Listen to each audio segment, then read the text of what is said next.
Bonjour à toutes et à tous, bienvenue sur ce webinaire de midi.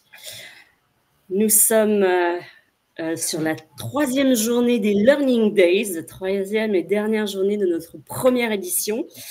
C'est une idée qui nous est venue chez Activateur Formation pour vous mettre en relation, pour que vous montrez nos partenaires et vous faire comprendre un peu plus notre métier de courtier en formation.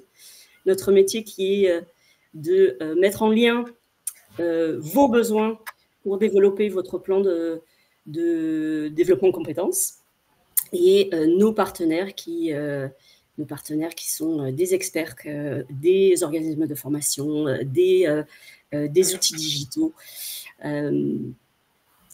Voilà, je vous ai mis le lien vers activateurformation.com si vous ne connaissez pas encore, vers notre site internet. Et je vous souhaite donc une belle session en compagnie de Simon de chez MyConnecting. Ça va être 56 minutes sur le sujet des soft skills et de l'IA. Merci Simon d'être là et à vous. Un grand merci Aude. Alors je vois qu'on a déjà 70 personnes, donc ravi de vous rejoindre, enfin que vous me rejoigniez sur ce sujet donc des soft skills à l'ère de l'IA avec un focus sur l'esprit critique. Très rapidement, moi je suis directeur pédagogique chez MyConnecting, je suis aussi formateur et coach sur un certain nombre de sujets de management, de soft skills et sur lesquels on implémente de plus en plus l'IA. Et je suis aussi hôte du podcast Manager Tout Terrain. Si vous le souhaitez, je vous ai mis un petit QR code. Vous allez voir, le QR code, ça va nous suivre au fur et à mesure du webinaire. Donc voilà, en tout cas, si ça vous intéresse d'en savoir plus, je vous partage le lien dans le chat. Bonjour à tout le monde, je vois que le chat est déjà très utilisé, c'est parfait. Donc c'est un podcast sur lequel on interroge des managers sur leur réalité managériale. Hier, j'avais la chance de recevoir Muriel Le Goff-Riveron de chez Adobe, qui est directrice Customer Success. MyConnecting, on est une entreprise à mission, on a 20 ans d'expérience. Je ne vais pas vous embêter trop longtemps avec la présentation. Il y a un truc que je voudrais que vous reteniez sur le Oser, sur notre présentation, c'est qu'on est partenaire de Oser l'IA, le plan qui a été lancé par Clara Chapaz, sur la ministre déléguée sur le numérique et l'IA, pour partager l'IA, justement en France, dans toutes les entreprises. Donc on est partenaire, on est très fiers d'être partenaire de ce projet. Et pour ceux qui ne nous connaissent pas, on intervient sur différentes thématiques de formation. Donc ça passe par le management et les soft skills dont on parlait. Forcément l'IA, qui va être un peu un mix de tout ça aujourd'hui. Mais nous, depuis 20 ans, on était initialement un organisme spécialisé dans les langues. Ça fait plus de 17 ans qu'on accompagne L'Oréal, par exemple, et d'autres grands acteurs de la formation. Et donc on est aussi présent sur les thématiques de performance commerciale, de bureautique, etc. Si ça vous intéresse, je vous laisserai tout simplement aller voir ce qu'on fait. Donc, programme chargé aujourd'hui, on a 50 minutes, donc c'est court, c'est intense, mais ça va être très agréable. Vous avez le chat, vous l'avez déjà utilisé, vous êtes déjà à fond dessus, donc c'est parfait. Vous pouvez vraiment l'utiliser. On va avoir un temps de questions-réponses à la fin, mais je voudrais vraiment qu'on puisse aussi être interactif. Vous allez voir, il y a plusieurs moments, je vais vous solliciter, vous interpeller tout simplement dans ce webinaire. Et nous, on va faire un rapide point sur l'impact de l'IA sur les soft skills. Puis, on va faire ce focus sur l'esprit critique et essayer de comprendre comment l'IA impacte aujourd'hui notre esprit critique. Et bien entendu, on va essayer de trouver des solutions, donc se prémunir de ses propres biais. On va apprendre à débunker, donc pour ceux qui se connaissent, c'est vraiment faire du fact-checking. On reviendra sur ces terminologies juste après. Et on va terminer par une séance de live prompting. Donc je vais prendre mon écran et on va travailler ensemble sur ChatGPT, Perplexity, etc. pour voir comment on peut tout simplement utiliser aussi l'IA à notre service et de pas seulement avoir ce risque de l'IA de biais algorithmique. Et enfin, pour ceux qui seront restés jusqu'à la fin, nous aurons un petit cadeau à vous offrir et on aura 5 minutes de questions-réponses. C'est pour ça que vous pouvez aussi les poser tout du long. Alors, un partenaire en plus de moi-même durant ce webinaire, je vous mets le lien dans le chat, donc vous pouvez le scanner, c'est un carnet de bord voilà, sur lequel je vais vous interpeller à plusieurs moments dans ce webinaire pour vous faire prendre des notes, parce qu'on le sait qu'on peut facilement être sur un webinaire en train de regarder et de faire autre chose, pour que vous puissiez retenir le maximum d'éléments et que vous puissiez vraiment être concentré et focus. Vous allez avoir un PDF remplissable sur lequel vous allez avoir 3 zones sur lesquelles je vais vous solliciter. Et puis l'idée, c'est vraiment c'est les neurosciences, hein, donc c'est de pouvoir être concentré, actif et acteur de ce webinaire, comme on le ferait en formation. Allez, c'est parti, il est 12h06, donc c'est parfait pour le timing. Je vous propose de démarrer tout de suite sur pourquoi et comment l'IA transforme les soft skills. Vous allez voir, on a 6 dimensions principales. La première, c'est la réinvention, j'ai envie de dire, des compétences relationnelles. En fait, l'IA automatise les tâches techniques de plus en plus. Donc là, c'est en train de se développer, mais pour ceux qui suivent les actualités fortement, vous savez que ça va exploser dans les mois et les années à venir. Et donc, plus on va automatiser tout ce qui est technique, alors ceux qui n'ont pas eu le temps de faire le QR code, vous pouvez récupérer il y a le lien dans le chat. Voilà, donc c'est un PDF remplissable, vous allez pouvoir suivre tout de long. Le lien dans le chat, voilà, je l'ai passé juste ici. Et donc, en tout cas, plus on va avoir des tâches automatisées, plus les notions d'écoute, d'empathie, d'influence, de collaboration, toutes ces notions-là, c'est vraiment, elles vont prendre de plus en plus de place. C'est-à-dire qu'on va pouvoir faire automatiquement un certain nombre de tâches techniques, et nous, derrière, on va vraiment être acteur de la relation, encore plus qu'on ne l'est aujourd'hui, et ça va vraiment remettre la relation au centre. La deuxième dimension, c'est celle qu'on va traiter aujourd'hui, c'est celle de l'esprit critique et du discernement. Vous le savez, on est dans un monde où il y a de plus en plus de fake news, un monde de désinformation. On a les deepfakes maintenant, donc c'est-à-dire que les vidéos qui vont être trafiquées par IA. Et puis on a les fameux biais de l'IA, c'est-à-dire l'IA hallucine, on dit, c'est-à-dire que l'IA va donner des réponses qui ne sont pas forcément bonnes et peut se tromper. Donc on reviendra sur cette notion-là. Mais donc, ça renforce notre besoin notre capacité à analyser, à juger et à décider de ce qu'on fait très concrètement, tout en utilisant l'IA et ce que ça peut nous apporter. Le troisième point, c'est la créativité augmentée. Donc, la créativité, l'idée, c'est pas de déléguer sa créativité à ChatGPT et aux IA génératives, mais c'est de pouvoir se dire comment il peut être partenaire de moi-même, de ma créativité, en générant des nouvelles idées, en me challengeant sur mes idées existantes, etc. etc. Et donc, on voit vraiment qu'on peut aller encore plus loin, finalement, que les propres idées qu'on aurait eues. Mais c'est, encore une fois, un travail conjoint entre notre propre créativité et ce que l'IA nous permet d'accéder. Communication claire et crédible. Pourquoi l'IA transforme cette dimension aussi, tout simplement parce que ça a créé beaucoup d'incertitudes. Vous le savez, vous êtes peut-être vous-même concerné par un stress de qu'est-ce qui va se passer dans les mois, les années à venir. On a beaucoup de choses qui évoluent très vite. Et donc, c'est pour ça que c'est d'autant plus important dans ces périodes-là, dans ce fameux monde VUCA, pour ceux qui connaissent, qui est dans une incertitude permanente, de communiquer et de bien communiquer. Leadership et vision, ça va avec cette dimension de communication. C'est un des éléments clés à avoir en tête et à conserver. Et enfin, l'apprentissage continu et l'adaptabilité. L'IA change vite, l'IA change fort. Dans 6 mois, l'IA ne sera plus ce qu'elle est aujourd'hui. Et tout est en train justement de continuer à se transformer. Et donc, ça nous oblige à rester, à développer notre adaptabilité et puis à rester en apprentissage continu sur ce monde qui évolue et ce que l'IA fait évoluer avec eux. Donc là, ce que je vous propose, c'est de prendre un premier temps sur le fameux carnet de bord que je vous ai partagé, sur la zone 1, et c'est de vous dire qu'est-ce qui vous a le plus marqué sur cette dimension de transformation des soft skills par l'IA. Qu'est-ce qui, selon vous, qu'est-ce qu'on va devoir renforcer en priorité? Donc, je vous laisse vraiment l'indiquer dans votre carnet de bord. Et ensuite, on va pouvoir passer à un petit exercice un petit exercice d'esprit critique, justement. Je vais vous demander dans le chat de me dire ce que vous voyez.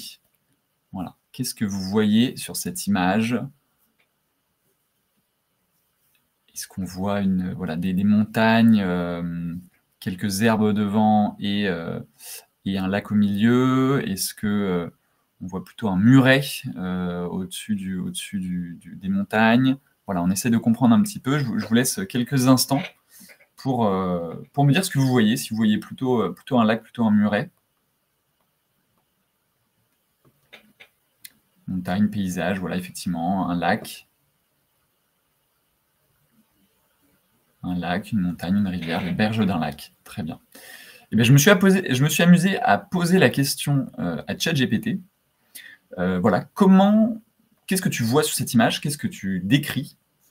Et on voit ChatGPT qui me dit un paysage naturel composé de montagnes couvertes de végétation, probablement de collines ou des montagnes basses. Le ciel est bleu, etc., etc. Au premier plan, il y a un mur bas de couleur claire, et devant ce mur, on aperçoit des plantes et des fleurs sauvages. Donc ChatGPT voit un muret quand certains d'entre vous, et d'ailleurs plutôt une majorité, voyaient un lac. Et la bonne réponse, c'est que c'est un muret. Je vous laisserai regarder plus attentivement si vous voulez quand on vous enverra le support. Mais effectivement, c'est bien un muret, c'est-à-dire que c'est un muret sombre, et en fait, c'est tout simplement les ombres qui nous donnent l'impression qu'on est sur une berge de lac. Mais pour le coup, cette fois-ci, ChatGPT avait un esprit critique un petit peu, peut-être encore plus pertinent que celui d'un humain. Mais ce qu'il faut savoir, c'est que ChatGPT peut avoir raison, il peut aussi avoir tort, bien entendu, et c'est une des notions à comprendre et vraiment à intégrer très rapidement pour savoir comment l'utiliser. Aujourd'hui, on va parler d'IA. Moi, je vais utiliser souvent le terme IA, mais on parle bien entendu d'IA générative. Hein. L'idée, c'est de dire c'est une IA qui va venir générer, comme vous le savez sur ChatGPT par exemple, du texte, sur Mistral, sur tous ces outils. Mais ça peut générer de l'audio, ça peut générer aujourd'hui des musiques, ça peut générer de la vidéo, ça peut générer des présentations, ceux qui utilisent beaucoup Gamma peut-être à la place de leur présentation PowerPoint. Ça peut générer des images. Voilà, donc toute l'IA générative, c'est de ça dont on parle. Et une des problématiques aujourd'hui, c'est qu'on estime, donc les études ne sont pas toutes d'accord entre elles, mais on estime que dans quelques années, d'ici 2026-2027, on aura 90% du contenu sur Internet qui sera produit par des IA génératives. Donc c'est énorme, c'est une massification du contenu, et du contenu qui est généré par IA. Alors, pour certains, ça sera une partie d'un article, hein, ce ne sera pas forcément tout l'article, ou ce sera un bout d'image, un bout de vidéo, mais on comprend que l'IA va être omniprésente avec cette statistique, et c'est une des éléments dont il va falloir qu'on compose dans ce monde avec tout ça. J'ai oublié de vous le dire d'ailleurs, sachez que toutes les sources que je vais citer dans ce webinaire seront disponibles. Ah bah d'ailleurs, je vois Emmanuel qui la veut. Sachez que je vais vous partager en fin de webinaire toutes les sources que je vais citer avec tous les articles, tous les liens sur lesquels vous pouvez creuser vous de votre côté, bien entendu. Et on est déjà dans le fact-checking en faisant ça. Ce qu'il faut comprendre, c'est sur les sujets d'esprit critique, c'est comment fonctionne notre cerveau. Notre cerveau, il prend plus de 36 000 décisions par jour. Il y en a 99% d'entre elles qui sont inconscientes. Et en fait, le cerveau cherche à agir vite, agir rapidement, parce que sinon, on ne pourrait pas sciemment prendre le temps de faire ces 36 000 décisions par nous-mêmes. Alors, je vois qu'il y a une ou deux questions, je vais les prendre. Peut-on se servir de l'IA pour détecter ce qui est produit par de l'IA? Alors aujourd'hui, il y a des IA qui commencent à le faire. Pour autant, on n'est pas encore sur un taux de réussite de 100%, donc je ne vous partagerai pas d'exemples très précis, tout simplement parce que ce n'est pas encore au point sur cette méthode de comment observer. On peut observer des choses, il y a des éléments, pendant longtemps il y a des problèmes sur les doigts par exemple dans les images, mais c'est de moins en moins présent. Et donc une grosse difficulté d'identifier finalement ce qui a été produit par une IA. Donc sur notre cerveau, ça c'est un point essentiel pour comprendre la dimension de l'impact que ça va avoir sur notre esprit critique, ces sujets d'IA. Vous avez peut-être entendu parler de la théorie donc, du système 1, système 2, donc de Daniel Kahneman. Donc, c'est les deux vitesses de pensée. On a un système 1 qui prend des décisions rapides, instinctives, sur lesquelles on ne prend même pas forcément le temps de savoir ce qui se passe. Donc, on est sur des raccourcis mentaux. Je vous prends un exemple dans le recrutement. Quand il y a un candidat qui arrive et il a fait la même école que vous, peut-être que le premier biais, ça va être, enfin, le premier raccourci que vous propose votre cerveau, c'est de se dire il va être compétent. Et donc ça, c'est un biais de similarité. Et en fait, le système 2, ça serait de dire je passe par une grille de critères, d'objectifs, et je vais comparer les expériences pour voir s'il est compétent ou pas. Mais sachez que là, c'est un exemple, par exemple, si on ne prend pas le temps de passer dans un système 2 qui est plus lent, plus réfléchi. Sachez que ça peut être plein de choses. Ça peut être le système 1 quand je mange, par exemple. Une micro-décision, ça va être de dire j'amène la fourchette à ma bouche pour manger. Ça, c'est le système 1. Je ne réfléchis plus au fait de le faire. Ça le fait très automatiquement. Et par contre, le système 2, c'est le jour où je me pose sur une recette de cuisine et que je veux faire une recette de cuisine que je n'ai pas l'habitude de faire. Là, on va être sur un système 2 qui va me demander davantage d'énergie.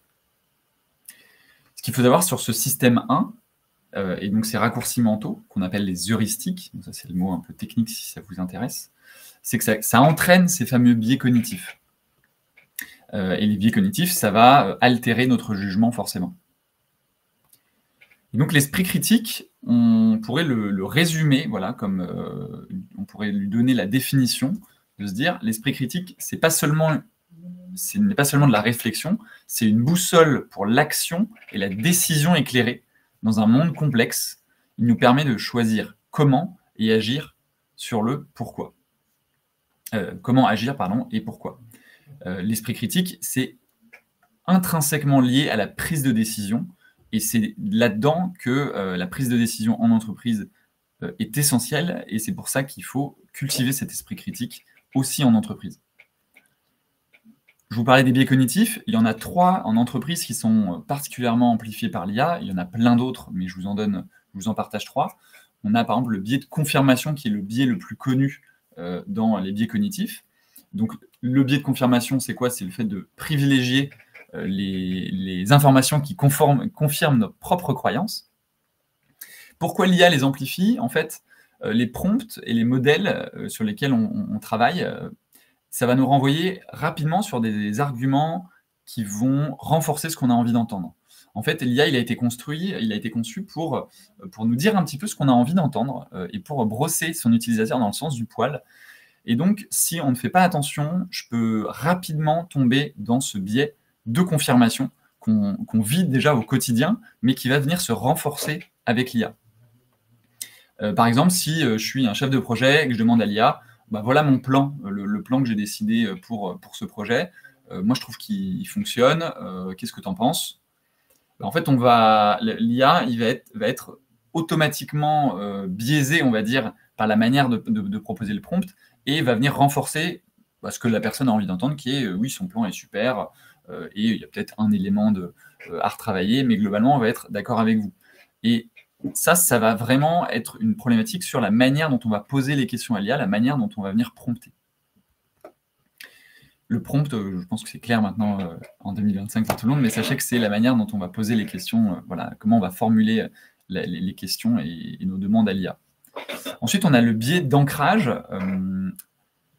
Le biais d'ancrage, il dit que la première information qu'on reçoit, ça devient une référence disproportionnée. Donc, on va le prendre systématiquement en référence parce que ça est venu ancrer une image dans notre cerveau. Un exemple concret, si je demande à l'IA une estimation justement pour mon projet sur une création de budget, ou alors si vous demandez à l'IA combien me coûtera de refaire ma cuisine, l'IA va nous faire une première proposition qui est peut-être pas complètement réelle. Et le problème, c'est que ça va avoir ancré quelque chose de « Ah bah oui, en fait, ma douche, ça me coûte 1 000 € à le faire » ou « Ce projet, ça va me coûter 1 000 € à le faire. » Et dans la réalité, ça nous en coûtera 2 000. Sauf que j'ai un premier biais d'ancrage qui va venir biaiser et peut-être que je vais donc, dans mes recherches de devis, je ne vais plus être cohérent par rapport à la réalité. Et un troisième biais qu'on pourrait donner, c'est le biais d'illusion d'autorité. C'est un vrai problématique avec l'IA, c'est que comme c'est un système automatisé, on a une tendance à croire systématiquement l'autorité supérieure de l'outil technique. Par exemple, votre GPS, c'est assez rare de se dire, bon, alors il y en a qui essayent de trouver des raccourcis plus rapides, hein, mais souvent on se dit, c'est l'algorithme, il sait mieux que moi, donc je vais suivre mon GPS parce qu'il sait mieux que moi. Alors qu'au final, on va le voir dans l'utilisation de l'IA, c'est pas systématiquement le cas, et le risque, c'est de se dire, l'IA l'a dit, et donc c'est quelque chose à faire. Donc comment on peut se prémunir de ses propres biais? Il y a plusieurs choses. Il y a le fait de pratiquer l'auto-observation. Donc concrètement, l'auto-observation, ça va être justement de se poser et de comprendre réellement ses propres limites, qu'elles soient des limites spatiales, des limites culturelles, des limites cognitives. Voilà comment je prends mes décisions et comment j'arrive à cette pensée. Donc ça va être de vraiment prendre le temps d'observer comment on réfléchit et comment on prend nos décisions. La deuxième chose, ça va être de diversifier ses sources d'informations. Donc là, on va être à fond dans le fact-checking dont on va reparler juste après. C'est quand on prend une source sur un sujet, c'est d'essayer d'aller prendre l'opposé. Par exemple, si on trouve un article sur le fait que l'IA est une vraie problématique écologique, peut-être qu'il y a un autre article qui va dire non, l'IA, ce n'est pas du tout une problématique écologique. C'est venir d'aller confronter ces deux sources d'informations et d'aller se faire son propre avis, parce qu'en fait, sur Internet, vous le voyez, on est de plus en plus polarisé et on va avoir de tout sur un sujet et sur l'autre. Et donc, c'est essentiel de venir croiser différentes sources d'informations. La troisième chose qu'on peut faire pour se prémunir de ses propres biais, c'est de remettre en question ses certitudes. Donc ça, c'est très difficile, mais c'est de se poser la question « et si j'avais tort ?» Je vous donne une anecdote que je trouve intéressante pour vous prouver qu'on peut aussi changer d'avis. C'est Gérard Campenalla, qui est un youtubeur célèbre. Donc pareil, vous aurez les sources hein, à la fin du webinaire. C'est un célèbre platiste, en fait, un youtubeur qui a participé qui pensait que la Terre était plate. Et il a participé à une expédition en Antarctique pour prouver que la Terre était plate. Et en fait, il s'est rendu compte que pendant l'été astral, il y a du soleil tout le temps, et donc c'était incompatible avec sa théorie de la Terre plate. Et en fait, il l'a admis, il a reconnu, il a été au bout finalement de sa certitude, et il a fini par admettre et changer d'avis. Donc en tout cas, on voit que parfois il faut faire des choses pour remettre en question ses certitudes, c'est pas juste en se posant des questions. On a la méthode scientifique, c'est-à-dire de voir est-ce que la science dit quelque chose déjà à ce sujet, est-ce qu'on a validé des choses scientifiquement? Et enfin, on a l'empathie cognitive, c'est de se mettre sincèrement à la place de l'autre, de pourquoi l'autre pense ça, pourquoi l'autre pourrait avoir cette vision. Et donc là, encore une fois, c'est un travail d'aller dans le sens de l'autre pour comprendre pourquoi il pense ça aujourd'hui et ce qui lui fait penser ça. Et ça peut être ce que fait... pourquoi l'IA pense ça également. Donc là, ce que je vais vous inviter à faire, c'est d'aller sur la zone 2 de votre carnet de bord, et c'est justement de vous dire quelle est l'action dans ces 5 actions qui vous parle le plus et que vous pouvez essayer de renforcer pour vous prémunir de vos propres biais. Donc voilà, vous pouvez le noter. Quelle action vous avez envie particulièrement de venir renforcer? Quelle action vous avez particulièrement envie de travailler sur lequel vous pourrez justement travailler cet esprit critique. Je vous laisse quelques instants là-dessus. Le carnet de bord, bien sûr, je voulais partager. L'idée, c'est que vous puissiez continuer à peut-être le peaufiner après ce webinaire. C'est pour vous l'enregistrez. Et là-dessus, vous pouvez aussi prendre le temps post-webinaire à froid sur comment je vais m'en servir. Donc maintenant, si on revient sur le sujet, sur l'esprit critique qu'on définissait tout à l'heure, et sur ces sujets d'IA, on comprend que l'IA est partout aujourd'hui avec une création de contenu qui est de plus en plus facile, et donc un volume d'informations qui grandit, une automatisation par certains chatbots, etc., etc. On voit Patrick qui dit toutes les actions, exactement, il faudrait tout faire, c'est vrai. Il y a eu une statistique qui est sortie, qui est une augmentation du nombre depuis 2022. Et alors ça, c'est encore la statistique que je vous donne, c'est une statistique de fin 2024.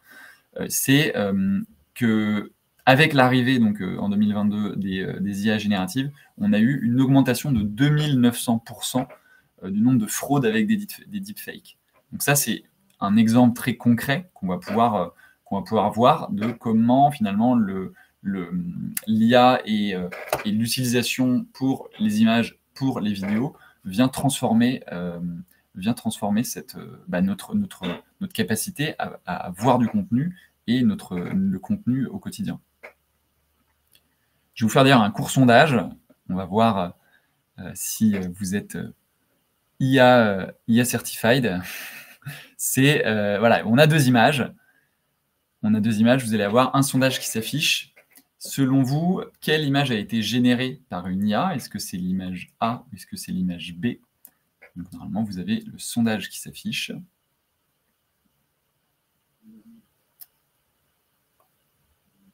Ah, et le voilà. Je vais vous remettre l'image. Hop là. Image A, image B.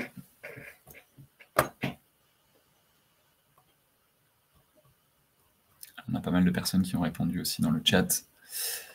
Alors la réponse c'est l'image B qui est réelle et donc l'image A qui a été générée par une IA. Donc vous voyez que c'est extrêmement compliqué de faire la distinction et c'est pour ça qu'il est aujourd'hui de plus en plus difficile de savoir ce qui a été généré par une IA de ce qui est réel.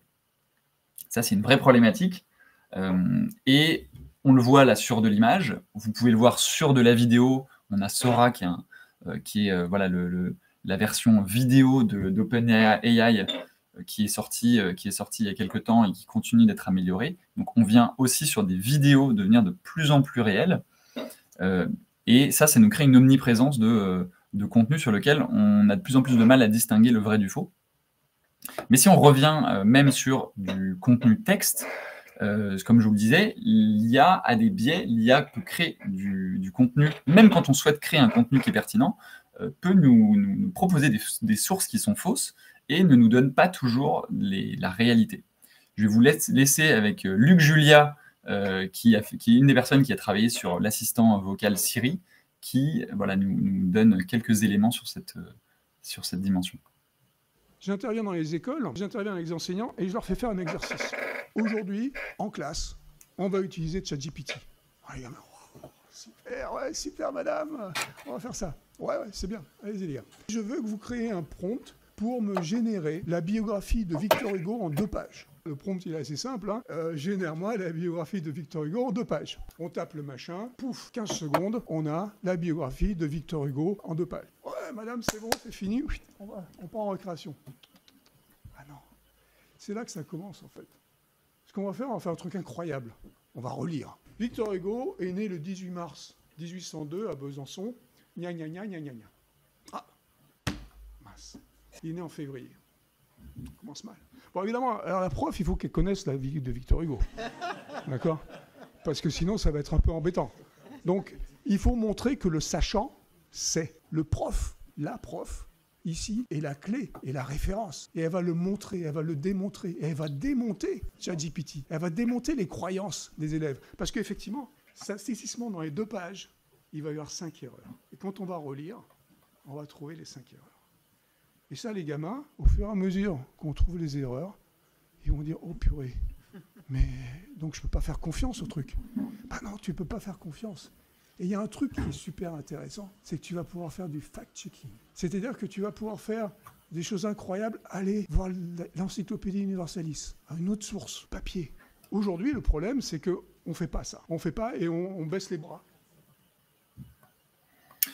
Voilà, donc en tout cas, Luc Julia l'exprime bien. C'est une des problématiques qu'on a aujourd'hui, c'est justement alors là, c'était un exemple étudiant, mais sachez que c'est omniprésent dans le monde de l'entreprise.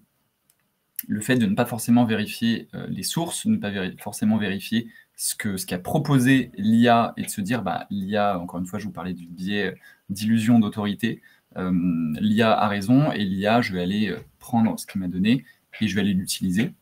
Il y a une phrase que j'aime bien, c'est de dire vérifier prend quelques minutes, perdre sa crédibilité prend quelques secondes.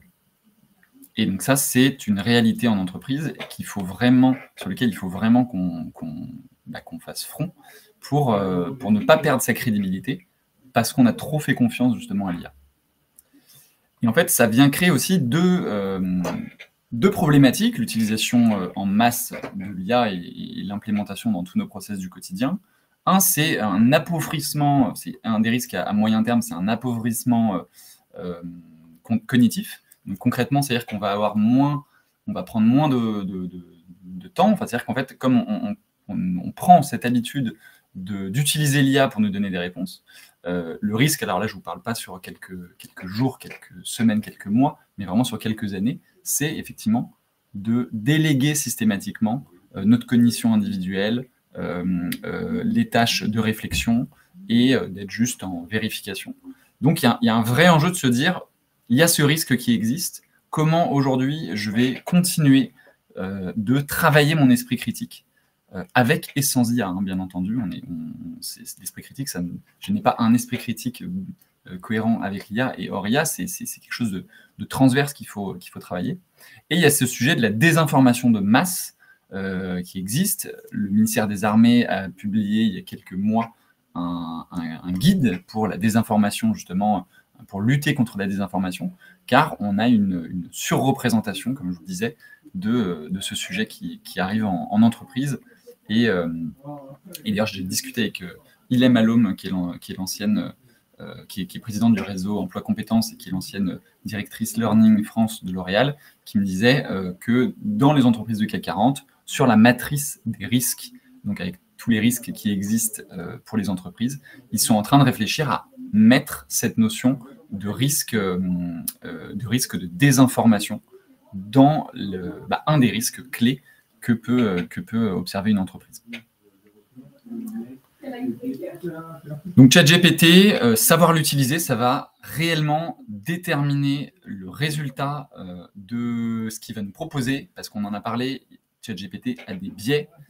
C'est un outil en fait qu'il faut savoir utiliser pour réussir à avoir les bonnes réponses. Il peut halluciner, voilà, Luc Gilliat nous parlait de 5 erreurs en moyenne sur 2 pages. En tout cas, ce qu'on peut dire, c'est qu'il y a un taux d'erreur de 60% sur des prompts simplistes. Encore une fois, ces sources, vous les retrouverez dans les éléments que je vous communiquerai en fin de vidéo, en fin de webinaire. On a un raisonnement qui est basé sur des algorithmes, hein, bien entendu. On est sur une logique algorithmique, donc on va venir nous proposer la réponse moyenne que nous proposent toutes les informations récoltées sur Internet. Et effectivement, il peut y avoir aussi des difficultés au niveau de l'empathie. L'idée, c'est de venir créer l'empathie cognitive de la machine, c'est-à-dire d'essayer de le faire se mettre à la place de plusieurs personnes pour comprendre les différentes visions sur un sujet que peuvent avoir plusieurs personnes. Ça, je reviendrai dessus, puisqu'on va venir s'entraîner sur du live prompting sur ces sujets. Et il y a un élément qui est important aussi dans l'utilisation de l'IA au quotidien, c'est de se dire, l'IA, je sais pourquoi je l'utilise. Est-ce que je l'utilise en tant que mentor? Est-ce que je l'utilise en tant qu'associé? Ou est-ce que je l'utilise en tant qu'assistant? Et en fait, cette représentation va être déterminante. Donc, c'est selon les tâches que vous voulez lui faire, c'est de définir un petit peu cette utilisation. Est-ce que là, je veux vraiment déléguer et je veux créer, par exemple, un post LinkedIn, et donc, OK, je vais essayer de déléguer au maximum, même si je vais retravailler mon post LinkedIn derrière. Et donc là, ça peut être un rôle d'assistant. Est-ce que c'est un rôle d'associé où je vais plutôt lui demander de me poser des questions, d'évaluer les décisions que je veux prendre, de me challenger sur mes stratégies?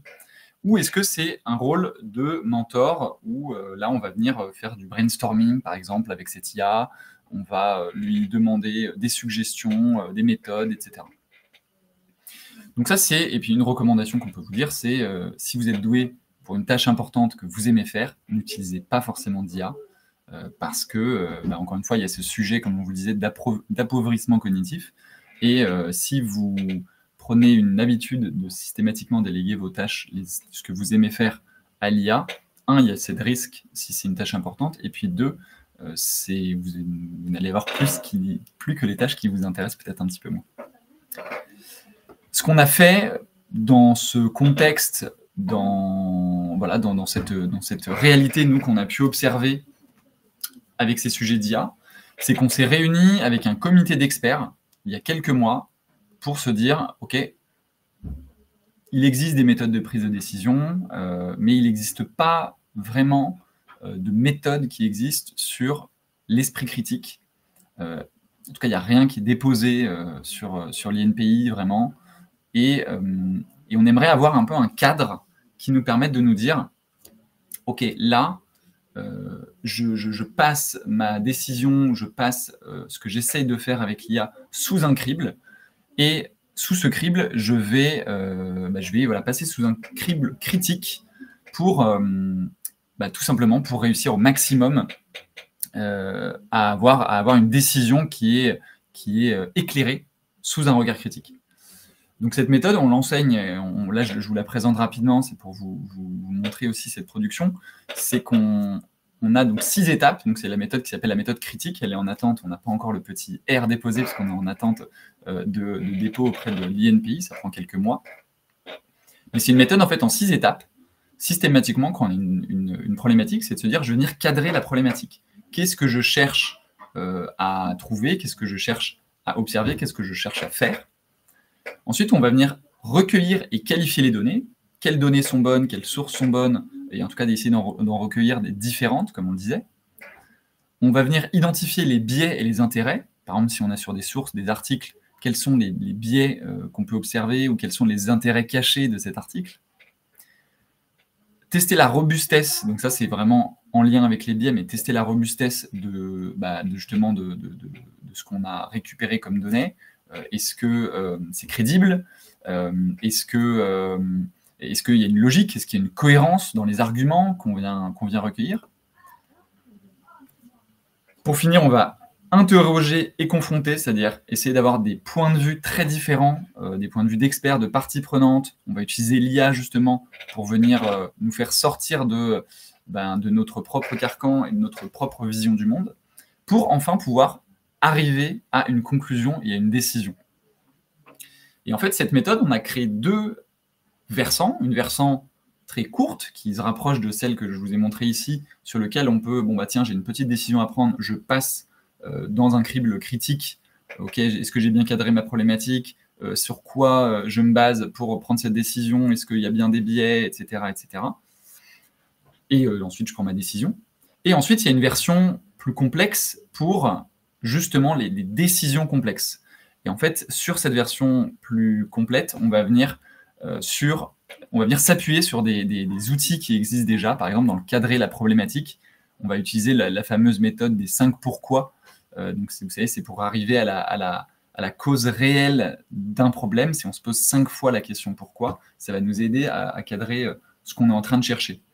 Sur les données, on va utiliser la méthode, le CRAP test. Ça s'utilise, c'est une méthode pour évaluer les différentes sources qu'on a recueillies. Voilà, donc en tout cas, dans cette méthode-là, on va venir sur cette partie un peu plus complète, sur des décisions complexes, justement. On va avoir un vrai chemin et une vraie logique sur chaque point CRITIC.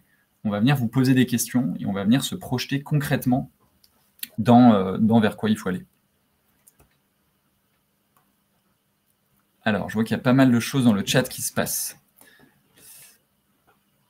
Les socles de l'esprit critique qui vont bien au-delà de l'utilisation de l'IA, absolument. En fait, vous allez voir, c'est vraiment ce qu'on se dit pendant tout ce webinaire, c'est que l'esprit critique, ce n'est pas né, il revient sous le goût du jour avec les sujets d'IA, mais finalement, ce n'est pas né avec l'IA. D'ailleurs, les sujets de désinformation ne sont pas apparus avec l'IA. La désinformation existe depuis la limite des temps, mais ça vient amplifier. Donc en fait, l'idée, c'est vraiment de se dire, il y a encore plus d'importance aujourd'hui de faire preuve d'esprit critique, et notamment dans cette dimension-là. Toujours le même taux d'hallucination avec GPT-5. Alors, je n'ai pas les statistiques sur le taux d'hallucination sur les prompts simplistes sur GPT-5, qui est sorti il y a quelques semaines. Et alors, je vois qu'il est midi 41, donc je vais avancer un petit peu. Ce que je vous propose, c'est de passer quelques minutes, alors ça va être forcément assez court, mais pour vous donner un avant-goût de ce qu'on réalise dans nos formations, justement, à l'esprit critique.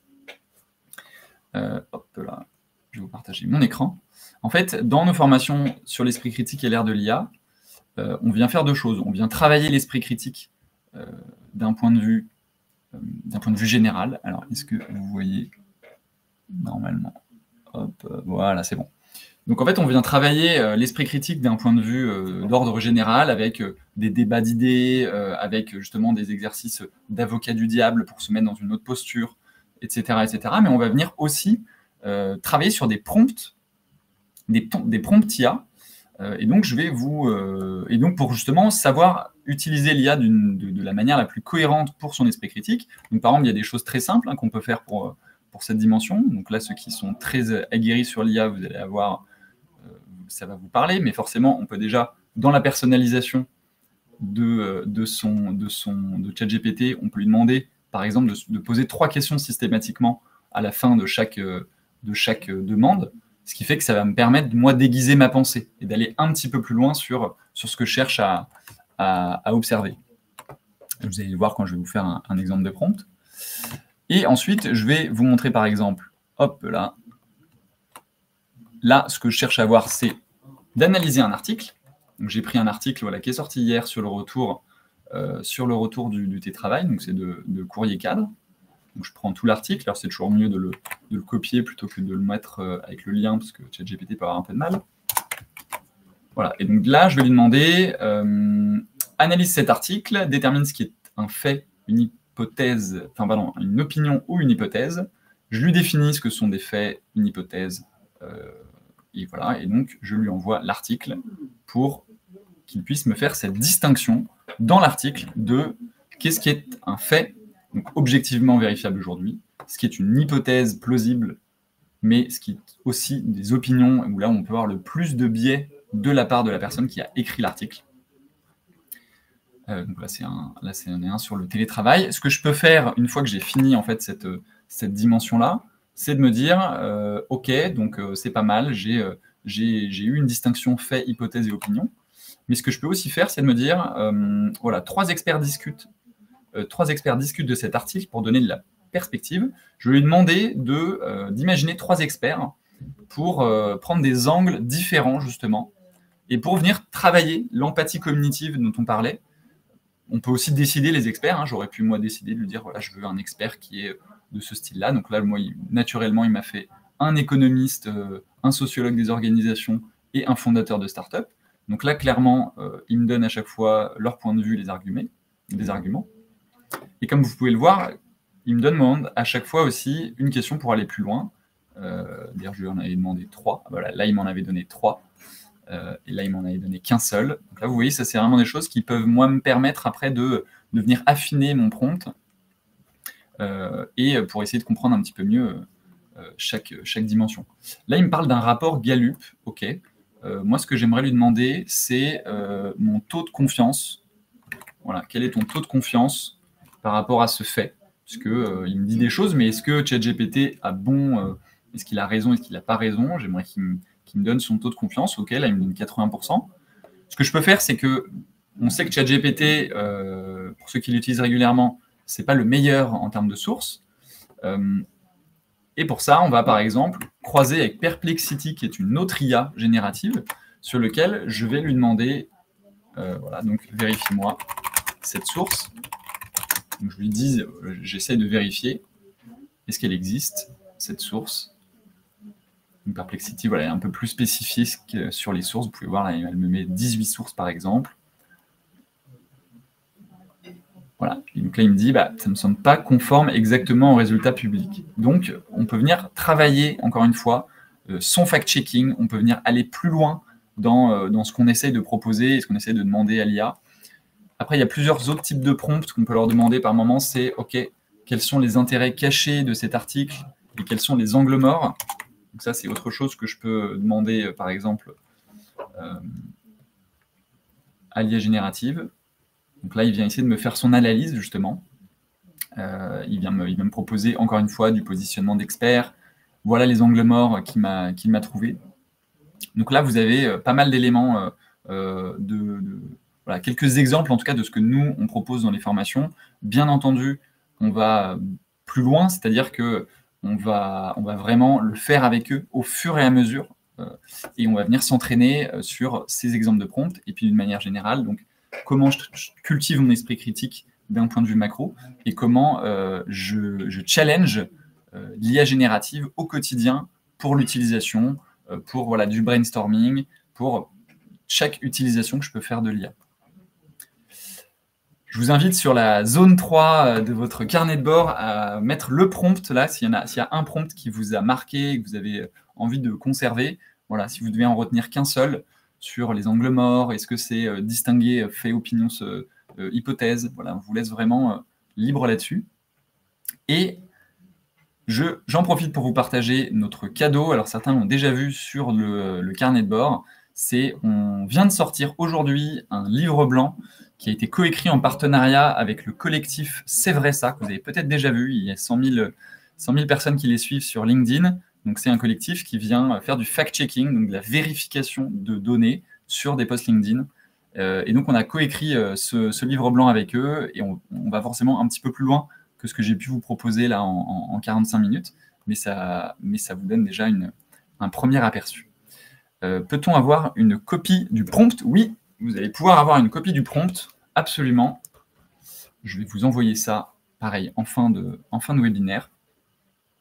Ce que je vous propose, c'est de commencer à poser vos questions, étant donné qu'il nous reste quelques minutes. Je vais peut-être me faire taper sur les doigts si on dépasse un petit peu trop.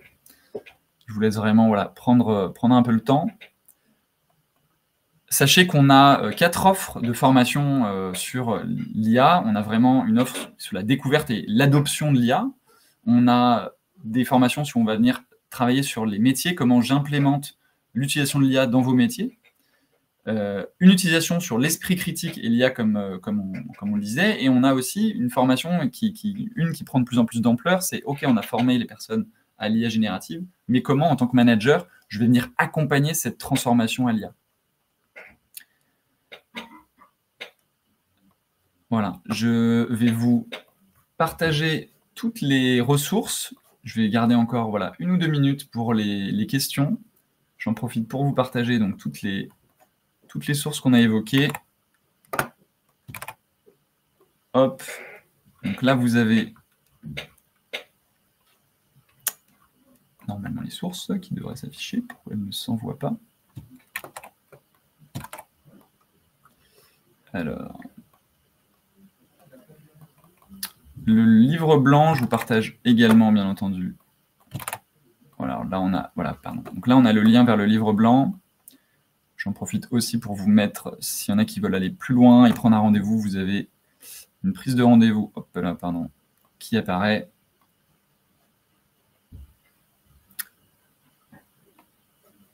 Et j'essaie de comprendre pourquoi les sources ne veulent pas passer. C'est peut-être parce qu'il y a un élément que je ne peux pas communiquer, c'est possible. Alors, attendez. Oui, j'ai l'impression qu'il y a une source qui ne passe pas dans le chat.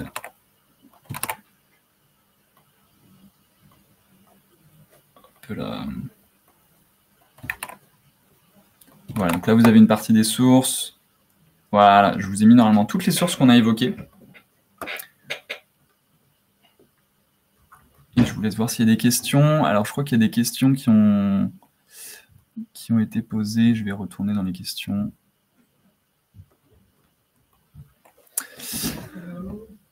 Au-delà des méthodes de prompt, sur quelles sources s'appuyer pour identifier quelle IA utiliser dans différents cas et selon sa fiabilité? Et bien justement, en fait, l'idée, c'est d'aller croiser le plus possible les sources, d'aller vérifier après sur des articles. Et en fait, c'est de pas uniquement s'arrêter sur le prompt, sur la méthode de prompt, mais de pouvoir élargir cette dimension-là sur tout simplement, encore une fois, comme le disait très bien un des participants, l'esprit critique, ce n'est pas qu'une affaire d'IA. Et donc, ce travail d'ailleurs de croiser les sources, vous pouvez le faire en-delà d'une utilisation de l'IA, bien entendu. Une autre question, l'IA ne fait pas de rapprochement avec ce qu'il y a de disponible sur les nets comme Lens, comme Google Lens, j'imagine. Oui et non, en fait, l'IA fait un rapprochement, vous l'avez vu sur ChatGPT, sauf que ChatGPT n'est pas très bon, par exemple, même s'il s'améliore sur la partie source. Là-dessus, on a Perplexity qui est un petit peu meilleur, mais comme vous l'avez vu, l'idée, c'est quand même d'aller vérifier concrètement cette source. C'est pas parce que l'IA nous propose une source qu'elle est forcément vérifiable. Et donc, on vous invite vraiment à aller challenger, vérifier concrètement est-ce qu'il y a un article en finalité et tout simplement qu'on puisse être plus à l'écoute de ce qu'on partage. Et c'est d'ailleurs un des rôles de C'est vrai ça, c'est de se dire il y a plein de gens qui partagent des posts LinkedIn et on ne prend pas forcément toujours le temps de vérifier est-ce que c'est vrai, est-ce que c'est pas vrai ce qui a été fait. D'ailleurs, pour la petite anecdote, et je vais vous laisser là-dessus, on a en 2020, il y a un collectif qui a partagé, un collectif, c'était un journal en ligne qui a partagé un article qui exprimait le fait que 70% des utilisateurs qui partagent des articles ne prennent pas le temps de lire l'article. Donc là, c'est énorme sur le principe. En fait, cette stat était complètement fausse et l'article était également faux parce que l'article était vide et on a eu 43 000 personnes qui ont partagé cet article. C'est-à-dire qu'on a 43 000 personnes qui ont vu l'article, qui se sont dit « Ah oui, c'est vrai, les gens partagent sans lire l'article » et derrière, se sont fait eux-mêmes avoir. Donc ça, vous pouvez retrouver cette dimension, mais cette source en ligne, je ne l'ai pas ajoutée dans ce que j'ai présenté, mais en tout cas, c'est assez amusant de voir cette partie-là. Et alors, je vois une dernière question, tout à fait d'accord sur le fond de la vidéo, mais l'exemple qu'il prend sur Victor Hugo, ça ne va pas changer la vie des étudiants. Oui, ça ne va pas changer la vie des étudiants sur cette partie-là, mais l'idée, c'est de voir concrètement que ChatGPT n'a pas toujours raison, l'IA n'a pas toujours raison et qu'il faut prendre ce temps intellectuellement de réfléchir. Et encore une fois, je fais le lien avec cette problématique d'appauvrissement cognitif, de se dire quel est le risque dans 5 ans, dans 10 ans, si je ne prends pas le temps de comprendre réellement ce qui s'est passé et comment en fait faire fonctionner mon cerveau sur de la prise de décision et encore plus en entreprise.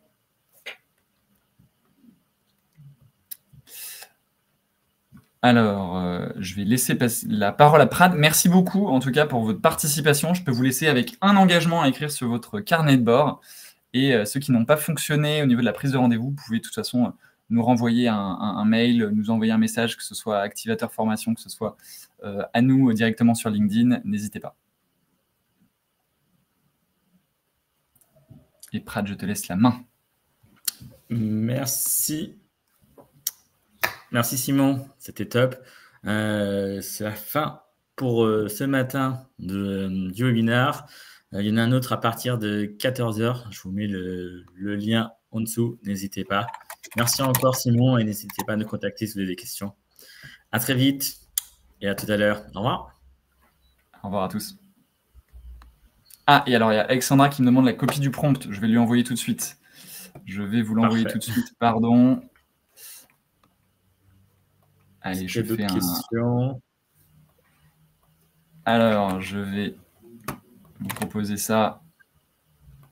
Je crois qu'il y a un prompt dessus du livre blanc. Ouais.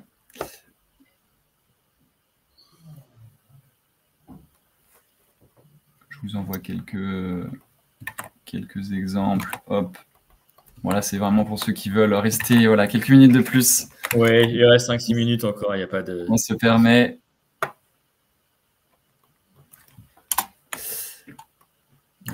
T'as des super échos, Simon. Le webinaire était top. Voilà, super. On a donc j'ai remis un deuxième prompt qui est quel est le taux de confiance par rapport à ce fait, quels sont les angles morts. Il y a plein d'autres choses qu'on n'a pas forcément pas forcément fait. Je vous en mets un dernier qui est aussi dans notre livre blanc, justement. C'est un exemple de prompt qu'on a aussi pour venir travailler sa pensée critique et contrarienne. Voilà, donc j'espère que vous aurez tout ce qu'il vous faut sur le livre blanc. Ceux qui sont encore là, si vous n'avez pas réussi à le télécharger, sachez que vous pouvez le retrouver sur notre page LinkedIn de toute façon. Donc, j'ai remis ton calendrier, je crois, de prise de rendez-vous. C'est super. Voilà, en tout cas, n'hésitez pas à contacter nous et on arrivera à vous envoyer les éléments. Bonne journée à tous. Merci, à bientôt.